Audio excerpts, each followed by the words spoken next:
Bismillahirrahmanirrahim. Assalamualaikum warahmatullahi wabarakatuh. Innal hamdalillah nahmaduhu wa nasta'inuhu wa nastaghfiruh wa na'udzu billahi min shururi anfusina wa min sayyiati a'malina. May yahdihillahu فلا مضل له ومن يضلل فلا تجد له وليا مرشدا أشهد أن لا إله إلا الله وحده لا شريك له وأشهد أن محمدا عبده ورسوله لا نبي بعده اللهم صل وسلم وبارك على هذا النبي الكريم والرسول السيد السند العظيم ذي القلب الرحيم محمد وعلى آله وصحبه أجمعين. Hadirin hadirat Bapak Ibu jamaah subuh Masjid Al-Ridha yang dimuliakan Allah. Suara saya bisa terdengar? Jelas ya? Harus ganti mic.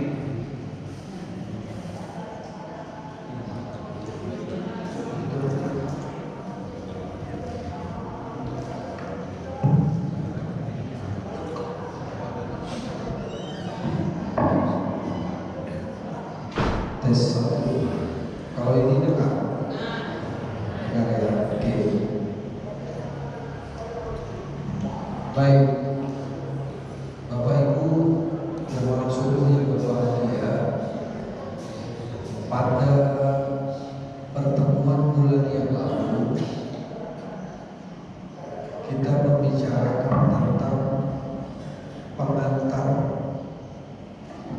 fikih tasawuf. Yang kita sampaikan ini adalah gabungan antara fikih dan tasawuf. Sebetulnya kajian fikih tasawuf itu sudah pernah saya dengar mungkin belasan tahun yang lalu ketika masih berada di Jakarta, yang saat itu dipelopori atau paling tidak dicetuskan oleh seorang guru besar UIN Jakarta yang sekarang menjadi Menteri Agama, Profesor Dr. Nasaruddin Umar. Beliau disertasinya bicara tentang tafsir perempuan. Tetapi kalau beliau bicara ceramah di tengah-tengah masyarakat, maka materi yang beliau sampaikan itu lebih kepada pendekatan tasawuf. Bahkan beberapa kali beliau menjelaskan tentang fikih tasawuf. Kalau pagi ini kita bicara tentang fikih tasawuf, maka kita akan berikan penjelasan awal.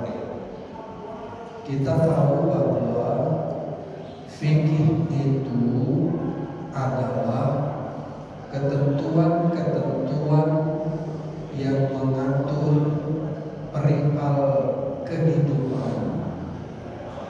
Fikih mengatur ibadah, mengatur munakahat, mengatur muamalah, sisi-sisi kehidupan manusia, khususnya ibadah. Tapi dari sisi luar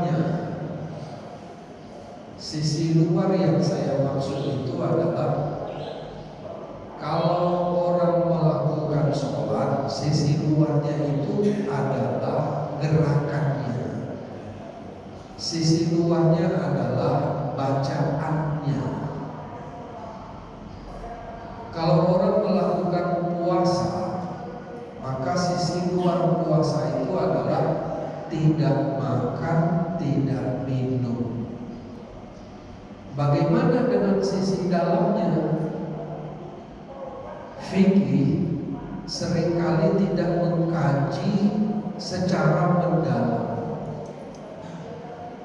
hal-hal yang berkaitan dengan apa yang ada di dalam diri. Itu tidak dibahas secara rinci dalam fikih. Karena itu fikih memerlukan tambahan supaya ibadah yang dilakukan itu menjadi sempurna. Karena yang dibicarakan hanya zahirnya, luarnya, sementara dalamnya itu hampir tidak dibicarakan. Maka fikih itu perlu kepada tasawuf. Kenapa? Karena tasawuf akan bicara dari sisi dalamnya, bicara dari sisi batinnya. Kita, alam semesta dan apapun yang diciptakan oleh Allah itu punya dua dimensi secara umum. Ada dimensi zahir, ada dimensi batin. Dimensi batin itu yang utama. Al-Quran menyebut dimensi itu dengan kalimat begini. Kata Allah, Alimul ghaibi wasyahadah.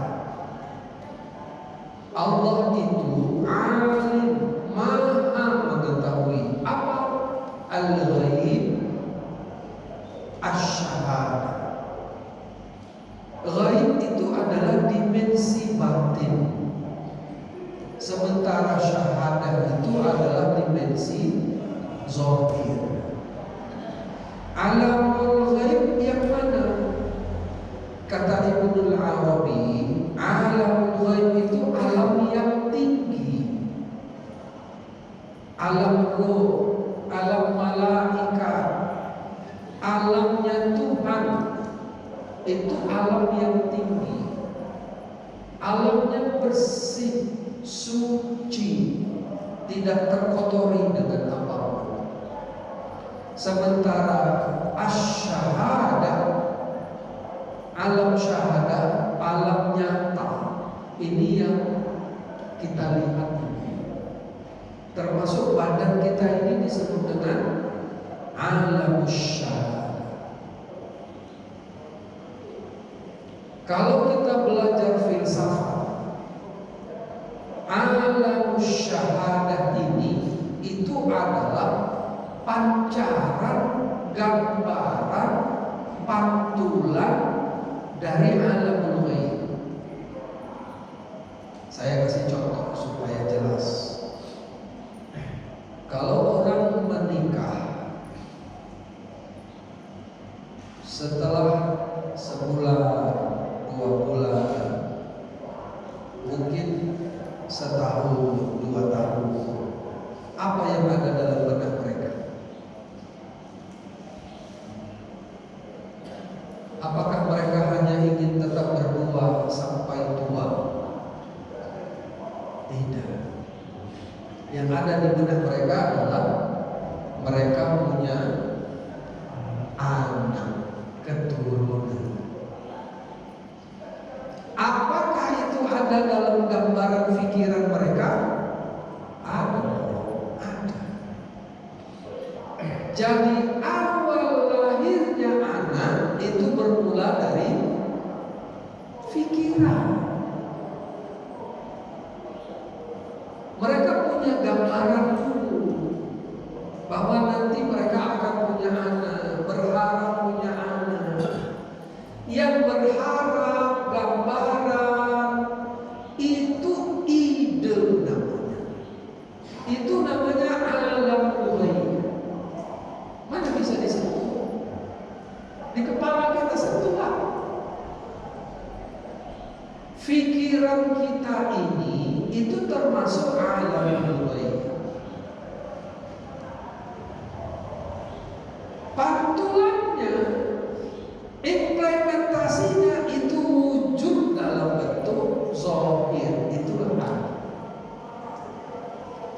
Masjid ini kapan dibangun? Sudah 50 tahun? Mungkin belum. 30 tahun? Barangkali sudah. Berarti 30 tahun lebih yang lalu masjid ini belum ada.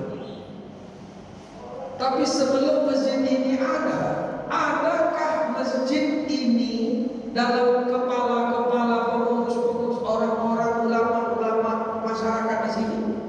Ada. Yuk kita bangun masjid.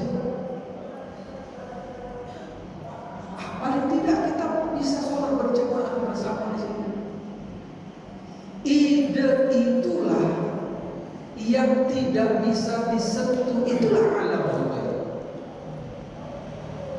Ketika ini jadi wujud, itu namanya pantulan dari alam pikiran menjadi alam ghaib.